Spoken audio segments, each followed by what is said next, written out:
오늘 이 나사로의 유언이라는 제목으로 설교를 좀 하려고 합니다.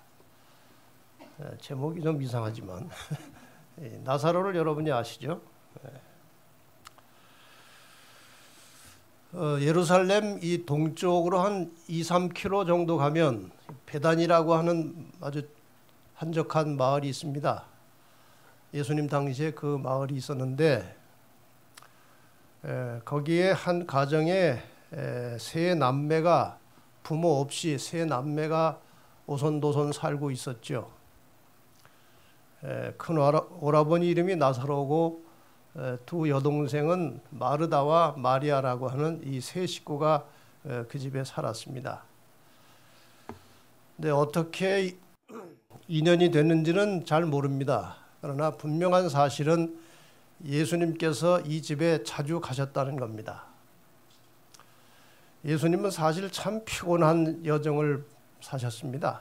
늘 그 유대인들 바리새인들이 트집을 잡고 시비를 걸고 모함을 하고 비난을 하고 이런 아주 스트레스 많이 받는 그런 하루하루를 사시다가 좀 힘들면 인간으로서 힘들면 이 베다니에 있는 나사로 집에 가서 거기 그 남매들하고 대화하고 뭐 간단한 식사도 좀 하고 이렇게 해서 심신을 회복하고 여유를 갖는 그런 가정이었습니다. 그러다 보니까 자연적으로 이 가족들과 남다른 친분이 생겼고 아주 친한 사이가 되었겠죠. 이 나사로와 관련된 성경절 중에서 가장 대표적인 성경절은 그 죽은 나사로를 예수님께서 불러내시는 이 장면입니다. 이 말씀을 하시고 큰 소리로 나사로야 나오라 부르시니 죽은 자가 수족을 배로 동인 채로 나오는데 그 얼굴은 수건에 쌓였더라. 예수께서 가라사대 풀어 놓아 다니게 하라. 예수님께서 세상에 계시는 동안에 죽은 자를 3번 살리셨습니다. 하나는 어린 소녀를 살리신 적이 있고 그건 죽자마자 곧 살렸고, 그 다음에 두 번째는 과부의 아들 청년이 이제 일찍 젊은 나이에 죽었는데 그 행여를 메고 이제 무덤으로 가는 노중에서 예수님께서 잠깐 세우라고 해놓고 이제 무덤으로 가기 전에 그 청년을 이제 불러일으켜서 살려내셨습니다. 그 다음에 이 나사로의 경우는 상당히 특별합니다. 이미 무덤 속에 들어가서 다 썩은 시체를 예수님께서 불러내시는 장면입니다. 오늘 이 말씀을 중심으로 해서 이 나사로의 유언이라는 제목으로 좀 말씀을 나누려고 합니다.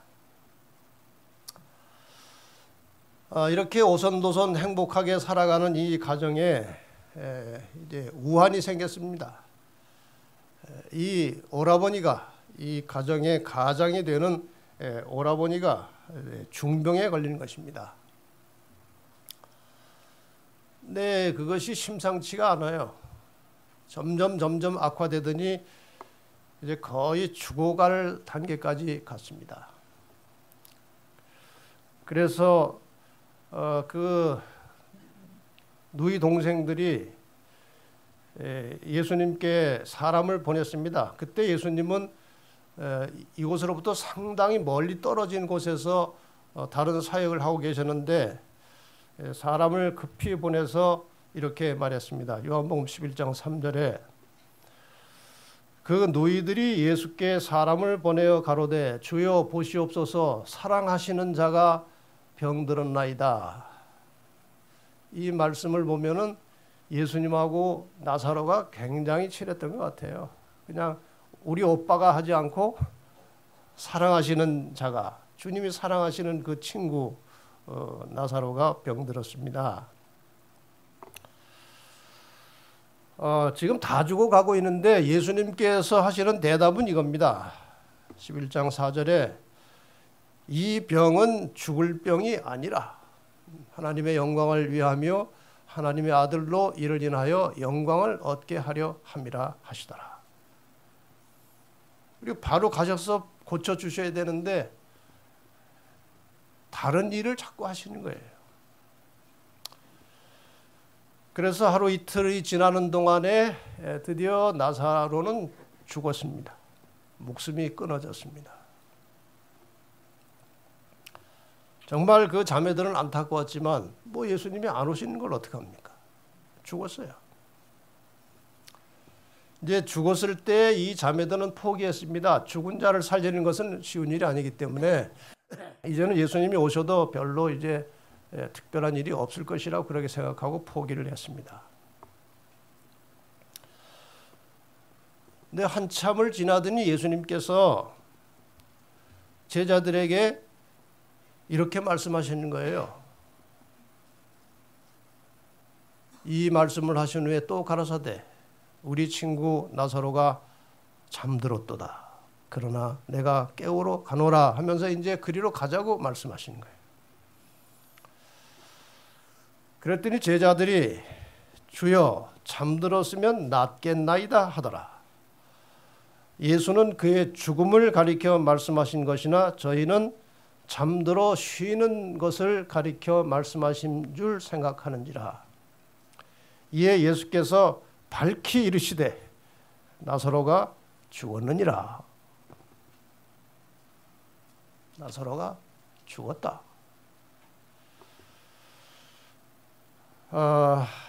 참 아주 낙심천만한 일입니다. 나사로는 죽었습니다. 더 이상 희망이 없는 겁니다. 근데 예수님께서 내가 깨우러 간다 그렇게 말씀하셨어요. 깨우러 간다. 그래서 제자들과 함께 이제 발길을 옮겨서 베다니로 향해서 이제 가신 겁니다.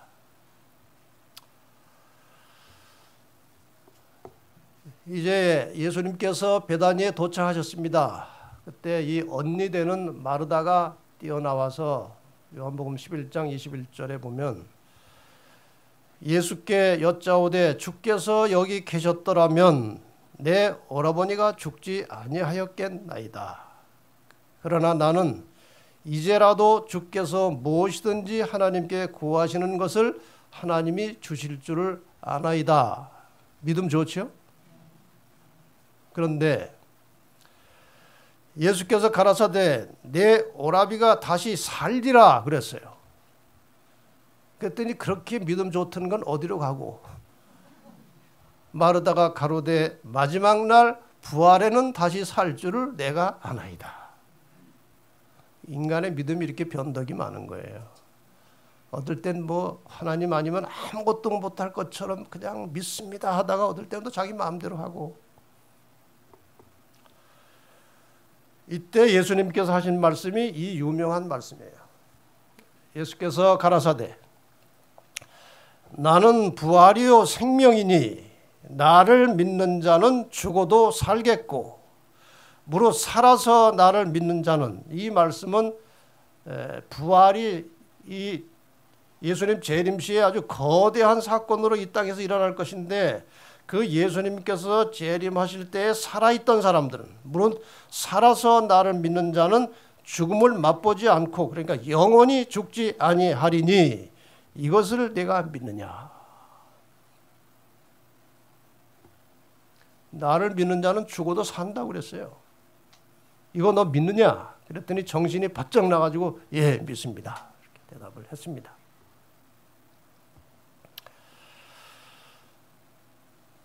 예수님께서 이 말씀을 하시고 큰 소리로 나사로야 나오라 부르시니 죽은 자가 수족을 배로 동인 채로 나오는데 그 얼굴은 수건에 쌓였더라. 예수께서 가라사대 풀어 놓아 다니게 하라 하시니라. 참 신기한 일이 벌어졌습니다. 근데 우리가 이렇게 상식적으로 조금 이해가 안 되는 부분이 있어서 어떤 분은 이렇게 생각합니다. 이 몸뚱이를 다 이렇게 묶었는데 어떻게 걸어 나왔느냐 이렇게 질문하는 사람이 있어요. 그 질문에 대한 대답은 깡충깡충 뛰어나왔다 이거예요. 네. 어쨌든 무덤에서 이 배로 동인 시체가 살아서 나온 겁니다. 엄청난 사건이죠. 이렇게 해서 나사로가 죽었다가 살아난 거예요. 살아나서 얼마나 더 살았을까요? 영원히 살지는 않았겠죠. 그러니까 아마 안 아팠으면 살만한 기간 동안 살다가 죽었을 것입니다. 나사로는 2번 죽었어요. 2번. 지금 이 나사로의 유언이라고 하는 것은 이 2번째 죽기 직전에 나사로가 무슨 말을 하고 죽었을까? 그것을 제가 생각해 보고 나사로의 입장에서 죽어가는 2번째 죽어가는 나사로의 입장에서 제가 한번 그 유언장을 써본 것입니다. 나사로가 아마 이렇게 말했을 것이다 하고 유언장을 썼어요. 여러분, 저는 특이한 경험으로 인생을 2번 산 사람입니다. 제가 중한 병으로 인하여 첫 번째 인생을 마감할 때 많은 생각들을 하게 되었습니다. 그 고통의 시간은 힘이 들었지만 갑작스러운 재난이나 사고로 순간의 고통과 함께 죽은 사람보다는 훨씬 낫다는 생각이 들었습니다. 왜냐고요? 인생을 정리할 수 있는 시간이 있었기 때문입니다. 여러분, 교통사고로 갑자기 죽은 사람보다 암 걸린 사람이 훨씬 행복하다는 사실 아십니까? 암에 걸리면 시간이 오래 걸려요. 또 회복될 수도 있어요. 그래서 인생을 정리하고 하나님 앞에 구원받을 수 있는 회개하는 충분한 시간이 있고 자기를 돌아볼 수 있는 그런 기간이 있어요. 나사로가 그런 면에서 참 죽는 것은 아쉽지만 좋았다 이것입니다. 제가 그때 가장 깊이 생각했던 문제는 다른 사람과의 관계였습니다. 임종에 가까우니까 다른 사람에게 잘못한 것만 계속 생각나더군요. 살아있을 때 다른 사람들에게 친절하게 사랑을 베풀며 봉사하며 사는 인생이 가장 축복된 인생임을 깨닫게 되었습니다. 여러분, 살아있는 동안에 사람들에게 잘하세요. 예수님이 우리 집에 오셔서 늘 하신 말씀이 바로 그것이었습니다. 여러분, 살아있는 동안에 아내나 남편이나 자녀들에게 이웃들에게 잘하세요. 맞는 말입니까? 살아있는 동안에 잘하시라는 거예요. 죽기 전에. 다른 사람을 항상 이해하고 용서하고 사랑하라고요. 물론 사람이기 때문에 화가 날 때도 있고 억울할 때도 있고 사람이 미울 때도 있지요. 그러나 그런 마음을 품고 오래 지내는 것은 결국 본인만 손해더라고요. 맞습니까? 예수님처럼 억울했던 분이 어디 있습니까? 그런데 그분은 아무리 분하고 억울해도 사람을 이해하고 용서하고 사랑하셨습니다. 여러분, 억울할 때마다 예수님 생각해 보세요. 아무것도 아닙니다. 우리가 당하는 억울함, 분노 이거 아무것도 아니에요. 그리고 또 하나의 문제는 죽음에 대한 두려움이었습니다. 저는 사실 예수님께로부터 하늘의 비밀에 대해서 어느 누구보다 많이 들었고 부활도 확신했던 사람이었습니다. 그런데 막상 제가 죽음 앞에 서고 보니 너무 두렵더군요. 모든 것이 다 끝나버리는 것 같고 절망의 골짜기에서 헤어나오기가 쉽지 않았습니다. 그러나 가느다란 부활의 소망을 가지고 마침내 숨이 끊겼습니다. 그 뒤는 아무것도 모릅니다. 죽었으니까. 이렇게 해서 이제 자기가 죽었다가 살아났으니까 이 이야기도 할 수 있는 거예요. 내가 죽었는데 그 뒤에 아무것도 생각이 안 난다 이거예요. 그런데 어느 날 배로 몸이 동요된 채 무덤 안에 서 있는 자신을 발견하게 되었습니다. 어느 날 살아난 거예요. 너무나 놀랐습니다. 꿈인지 생신지 정말 분간할 수가 없었어요. 그러는 사이에 무덤 밖에서 친숙한 목소리가 들렸습니다. 풀어놓아 다니게 하라. 분명히 예수님의 목소리였습니다. 그 순간 그분이 나를 살려주셨다는 확신이 들었습니다.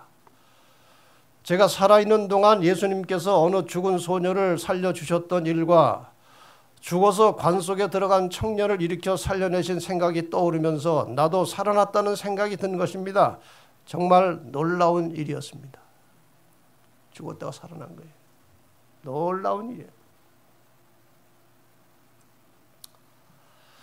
나중에 한 일이지만 사실 나는 죽어서 나흘이 지나 시체가 썩어가는 중이었거든요. 그러다가 다시 살아났으니 저도 놀랐지만 저의 죽음을 보았던 제 주변 사람들이나 항상 예수님을 모함하고 불신했던 유대인들은 얼마나 놀랐겠습니까? 어쨌든 저는 죽었다가 살아났습니다. 여러분들은 저의 죽었던 모습과 살아난 모습을 직접 봤으니까 그 당시에 나사로가 죽어갈 때에 그 주변에 있던 사람들은 그걸 다 본 겁니다.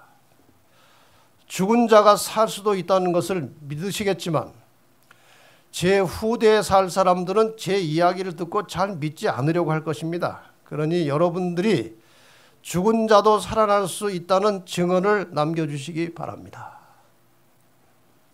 여러분 믿으십니까? 죽은 자가 살 수 있다는 것을 믿으십니까? 그건 아주 큰 믿음이에요. 웬만한 사람들은 이거 잘 안 믿습니다. 죽은 자가 살 수 있습니다. 하나님의 생명의 주인은 하나님이시기 때문에 하나님에게 죽은 자 살리는 것은 그건 아무 일이 아닙니다. 그냥 사람 깨운다고 하는 것과 똑같은 거예요. 내가 예수님께서 나사로가 잠들었다 내가 깨우러 간다. 바로 그런 원리입니다. 그리고 여러분이 예수님을 진실하게 믿고 있다면 죽음을 두려워하지 마십시오. 저는 지금 수명이 다 되어서 다시 죽어가고 있지만 이제 두 번째 죽는 거 아닙니까? 다시 죽어가고 있지만 전혀 두렵지 않습니다. 예수님께서 재림하실 때 다시 살아날 것을 분명히 믿고 있습니다. 네, 저는 부활을 추호도 의심하지 않습니다. 제가 죽었다가 살아난 경험을 했으니까요.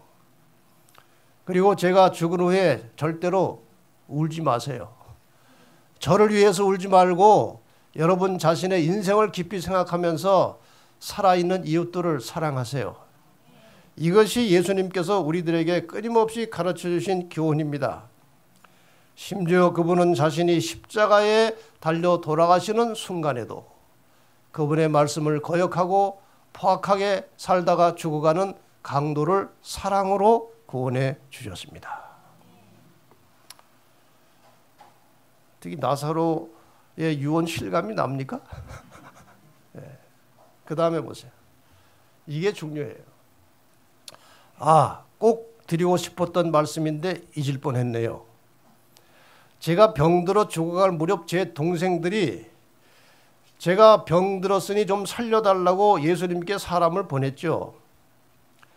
그런데 언제 오시겠다는 대답도 없고 안 오시더라고요. 동생들이나 저나 정말 초조한 마음으로 기다리는데 제가 죽기 직전까지도 안 오셔서 솔직히 말하면 좀 섭섭했고 원망도 했습니다. 우리 집에 그렇게 자주 오시고 우리가 식사 대접도 많이 해드렸는데 어떻게 그러실 수 있을까? 참 무심하시고 냉정하시네 하는 생각이 들면서 침례 요한이 옥에서 목 잘라 죽는 것도 그대로 두신 것이 기억났습니다.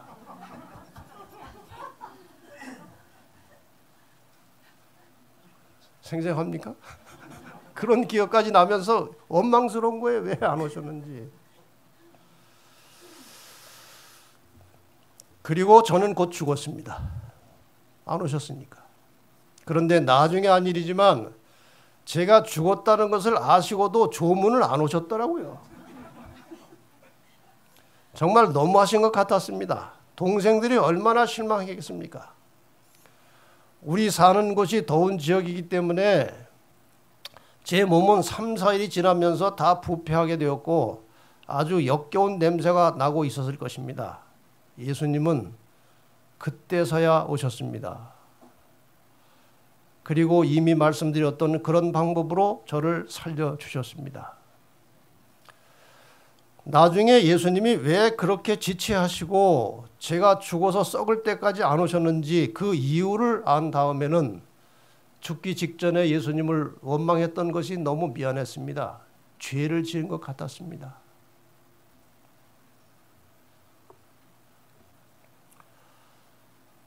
제가 병들어서 죽어갈 때, 그러니까 죽기 전에 오셔서 고쳐주셨다면 그것은 예수님께는 너무 평범한 일이고 다른 사람들은 거의 몰랐을 것입니다.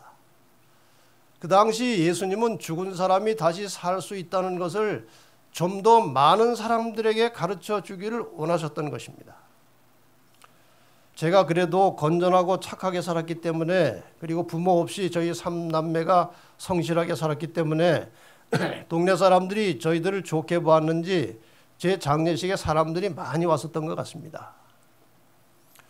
그리고 그분들이 제가 죽은 지 3, 4일이 지날 때까지도 여전히 저의 장례식장에 남아서 곡을 하면서 동생들을 위로하고 있었기 때문에 예수님이 오셔서 이미 썩어 있는 저를 살려내실 때 많은 사람들이 봤고 부활의 증인이 될 것을 미리 내다보시고 그렇게 지체하셨던 것입니다. 그 예수님의 마음이었습니다. 우리가 하나님의 뜻을 헤아릴 수가 없어요.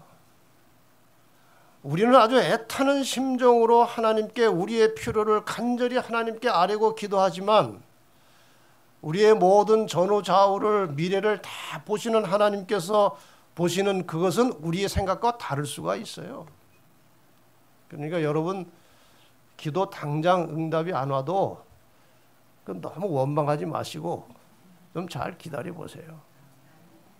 제가 드리고 싶은 말씀은 이것입니다.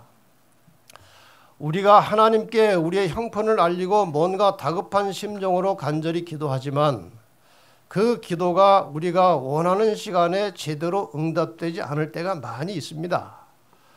그런데 우리의 인생을 인도하신 하나님께서는 우리의 필요가 무엇인지 다 아시고 그분이 가장 적당하다고 생각하는 시간에 그 필요를 응답해 주신다는 것입니다. 우리가 원하는 시간이 아니라 하나님의 타이밍에 맞춰서 우리를 인도하신다는 것이죠. 그때 예수님께서는 저의 부활을 통해서 수많은 사람들에게 죽은 자가 부활할 수 있다는 사실을 믿을 수 있도록 계획하신 것이었습니다. 이 사실을 누가 작곡을 해서 노래로 나온 게 있습니다. 우선 잠시 후에 이제 들려드리겠습니다.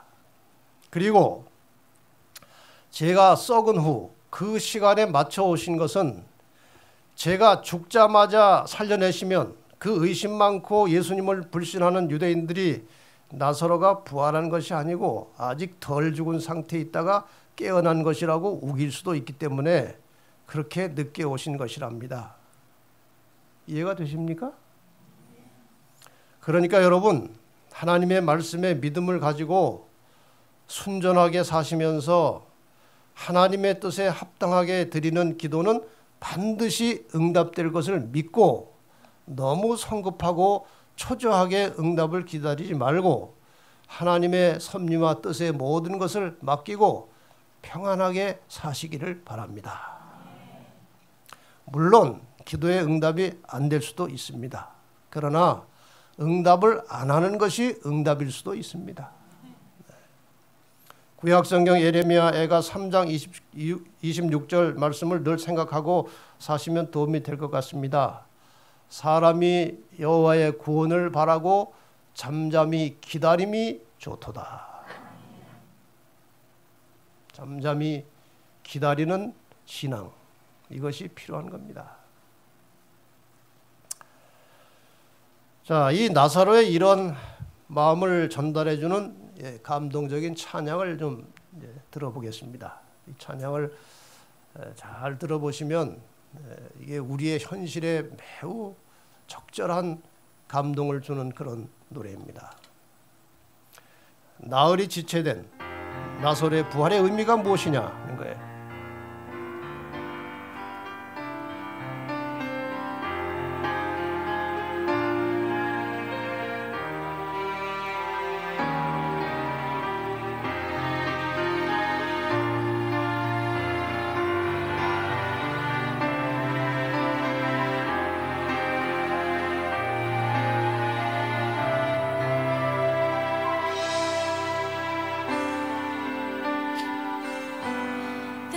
Came to Jesus,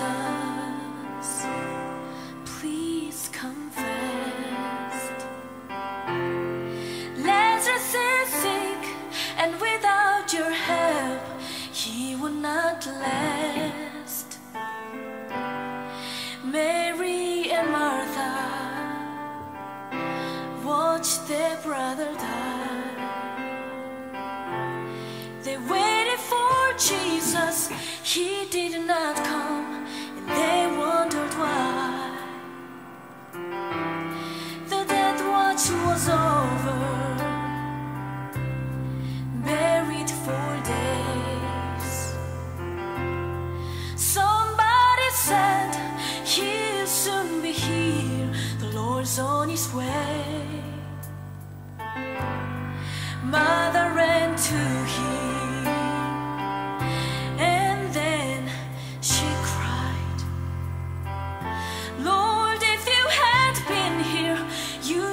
have healed him, he'd still be alive. But you're 4 days late, and all hope is gone. Lord, we don't understand why you waited so long, but his way is God's way, not yours or mine. And isn't it great when he's 4 days late, he's still on time. Jesus said, Martha, show me the grave.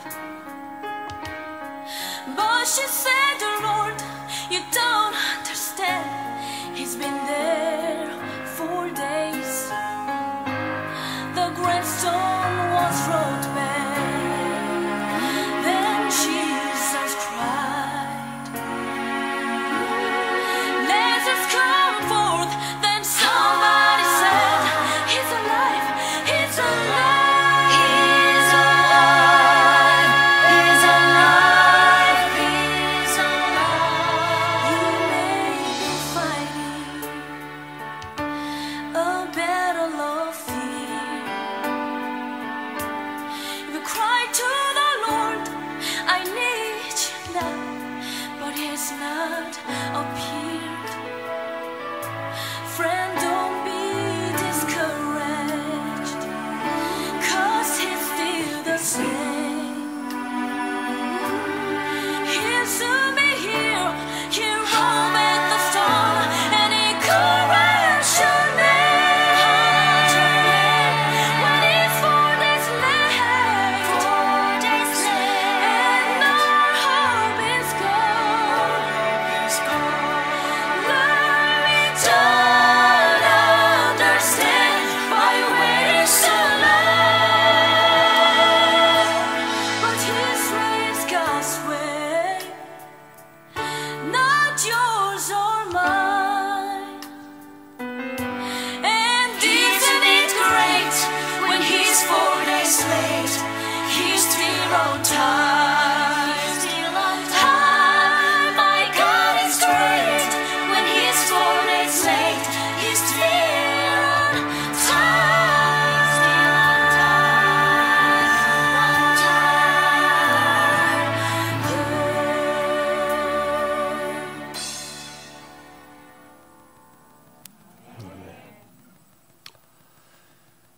우리는 현재도 이 나사로의 가정에서 겪은 이러한 경험들을 자주 많이 합니다. 우리 교회 역사를 보면은 수많은 사람들이 하나님을 신실하게 믿었지만, 그리고 믿다가 순교했지만 예수님께서 그냥 두셨습니다. 만약에 우리가 기도할 때마다 척척 응답이 되고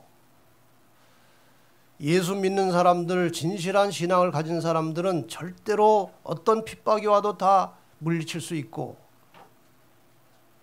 죽음의 해가 없다면 어떻게 될까요? 어떻게 될까요?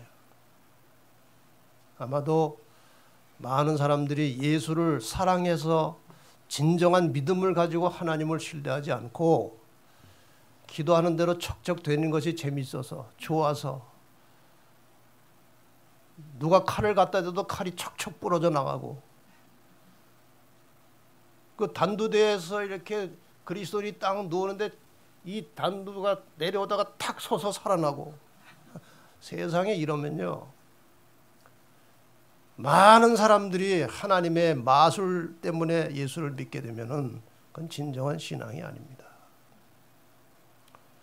우리가 어떤 역경에 처하든지 어떤 공경에 처하든지 살아계신 하나님을 믿고 내 뜻대로 되지 않더라도 하나님의 뜻과 의지를 신뢰하고 믿음으로 사는 것이 그게 진정한 신앙입니다.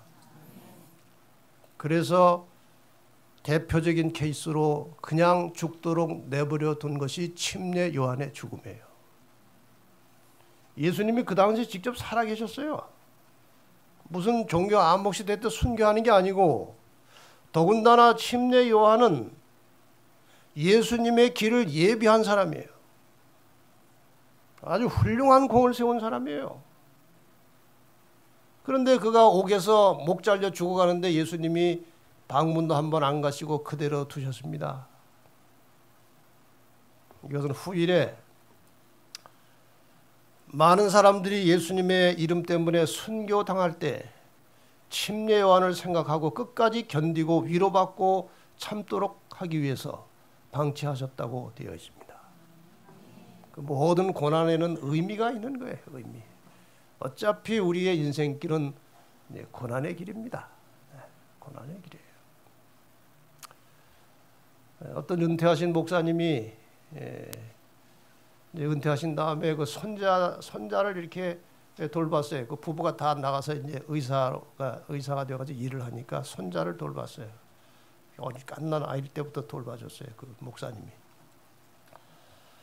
이거 성장을 해서 이제 초등학교에 입학을 했습니다. 입학을 해서 한 몇 달을 다니더니 할아버지, 이렇게 사는 게 힘들어. 그러더라고요. 학교 가기 전에는 참 즐거웠는데 그 순간부터 고난이 역사가 시작되는 거예요. 언제 끝납니까? 죽어야 끝납니다. 실제적으로는 죽어야 끝나고 인생의 깊은 고난은 주님이 오셔야 끝납니다. 여러분 야구를 좀 아십니까? 야구의 그 타자가 말이야, 이 공 두는 걸 딱 치고 이렇게 일루로 뛰어나갔어요. 이거 치고 나갈 때부터 이제 상대는 자기를 죽이려고 하는 거예요. 이 던지는 사람도 어떻게 기묘하게 던져가지고 못 나가게 하다가, 근데 길 쓰고 치고 나갔어요. 나간 뒤로 순탄합니까 그 길이? 호시탐탐 아웃시키려고 상대가 이렇게 피차가 이렇게 공을 던질 듯 하다가 자기를 죽이려고 일루로 공을 탁 던져요. 자기 잡으려고. 언제까지 그렇게 고통스러운 시간을 보냅니까? 호민할 때까지요. 호민해야 끝나요. 우리의 인생의 고난은 호민해야 끝나는 것입니다. 우리의 홈은 여기가 아니고 에덴 동산입니다. 그때까지 우리의 고난은 불가피한 것이에요. 그러니까 너무 힘들어하지 마시고, 그런데 다 하나님께서 이 모든 우리의 고난의 여정에 함께 하시겠다고 약속하셨어요. 그렇지 않습니까? 내가 세상 끝날까지 너희와 항상 함께 하겠다고 하신 약속의 말씀을 믿으시고, 좀 힘들어도 잘 견디시고 신앙을 포기하지 마시기 바랍니다. 어떤 경우에 있더라도 하나님이 내 길을 인도하신다는 믿음을 가지시기를 바랍니다. 나설의 유언이 아직 안 끝났습니다. 마지막 한마디. 제가 예수님을 알고 그분의 말씀을 믿고 그분 안에서 살았던 것은 너무나 큰 축복이었습니다. 그분 안에는 언제나 평안함이 있고 쉼이 있고 사랑이 있었습니다. 이것은 영원한 진리입니다. 이제 말할 기력이 없군요. 저는 밀실에 잠시 쉬러 갑니다. 우리 주님 재림하실 때 다시 만납시다. 틀림없이 다시 만날 수 있습니다. 그 희망의 시간, 벅찬 감격의 시간, 그 영광의 시간에 우리 다시 만납시다. 안녕히 계십시오. 이게 나설의 유언이에요. 끝으로 이 두 말씀을 보고 마치겠습니다. 고린도전서 15장 51절 53절이에요. 보라, 내가 너희에게 비밀을 말하노니 우리가 다 잠잘 것이 아니요 마지막 나팔에 순식간에 호련히 다 변화하리니 나팔 소리가 나매 죽은 자들이 썩지 아니할 것으로 다시 살고 우리도 변화하리라. 이 썩을 것이 불갑을 썩지 아니할 것을 입겠고 이 죽을 것이 죽지 아니함을 입으리로다. 믿으십니까?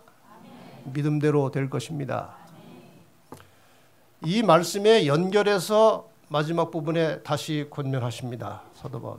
우리 주 예수 그리스도로 말미암아 우리에게 이김을 주시는 하나님께 감사하노니 그러므로 내 사랑하는 형제들아 견고하며 흔들리지 말며 항상 주의 일에 더욱 힘쓰는 자들이 되라. 이는 너희 수고가 주 안에서 헛되지 않은 줄을 알미니라. 여러분의 수고의 열매를 하늘에서 받게 되기를 바라면서 말씀을 마치겠습니다.